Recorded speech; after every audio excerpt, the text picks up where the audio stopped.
हमारे चैनल वेद संध्या में आप सभी का अभिनंदन है। आज हम बात करेंगे उनकी जो हर कष्टों में सबकी सुनते हैं।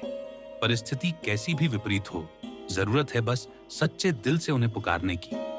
जी हाँ, वो सुनेंगे, क्योंकि कलयुग में सभी हारों का सहारा वही तो है, बाबा श्याम हमारा। आज हम जानेंगे उस रहस्यमयी और करुणामयी कथा के बारे में, जिन्हें हम सभी श्रद्धा से खाटू श्याम जी कहते हैं। ये सिर्फ एक कथा नहीं, ये बलिदान, भक्ति और विश्वास का उदाहरण है।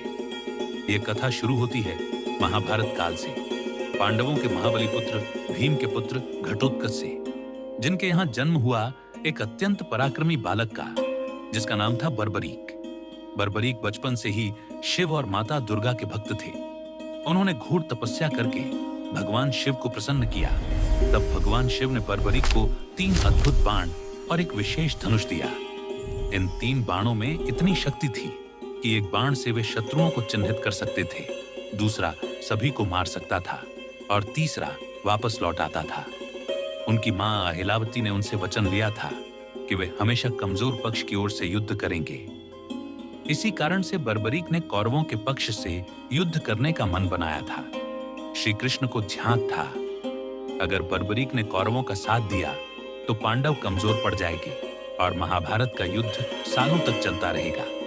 इसलिए श्री कृष्ण ने ब्राह्मण का रूप लिया। ब्राह्मण भेष में बर्बरीक के पास गए और उससे प्रश्न किया कि वो युद्ध में किसका पक्ष लेगा। अपनी प्रतिज्ञा अनुसार बर्बरीक ने कौरवों के पक्ष में जाने का बोला।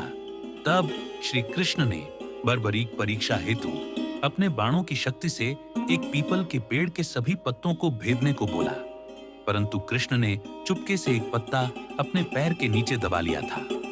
बर्बरीक ने बाण चलाया और पेड़ के सारे पत्तों को भेद दिया, किंतु एक बाण कृष्ण के पैर के पास आकर जमीन में धंस गया।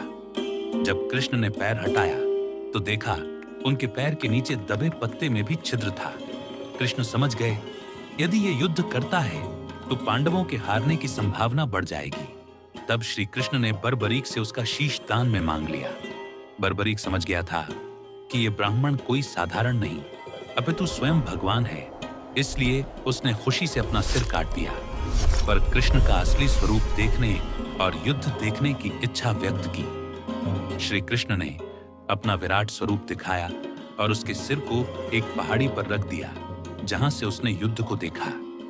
माधव बर्बरीक के बलिदान से अत्यंत प्रसन्न व भावुक हो गए थे। उन्होंने बर्बरीक को वरदान दिया कि जिस प्रकार तुमने हारे का पक्ष लेने की प्रतिज्ञा ली है, उसी प्रकार कलयुग में तुम हर हारे का सहारा बनोगे और तुम्हारा नाम मेरे नाम से लोग जानेंगे।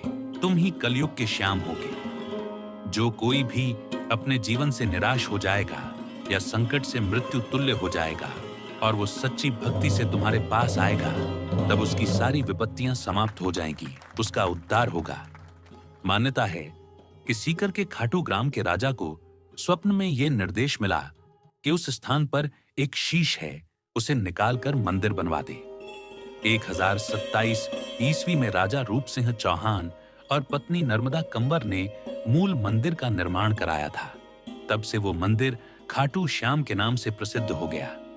लोग उन्हें हारे का सहारा कहते हैं, क्योंकि जब इंसान हार मान लेता है तब श्याम बाबा उसे थाम लेते हैं।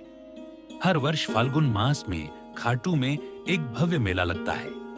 लाखों भक्त दूर दूर से निशान यात्रा लेकर आते हैं। 17 किलोमीटर की पदयात्रा में भजन कीर्तन करते हुए लोग खाटू धाम पहुंचते हैं। इसलिए उन्हें कहते हैं, जो हारे का सहारा है वो श्याम हमारा है। अगर आप कभी जीवन में थक जाएं, हार जाएं, निराश हो जाए तो एक बार खाटू श्याम आकर देखिए। आपको लगेगा मेरा भी कोई सहारा है जिसने थाम लिया है। जय जय श्री श्याम। जानकारी पसंद आई हो तो चैनल को सब्सक्राइब जरूर कर लें।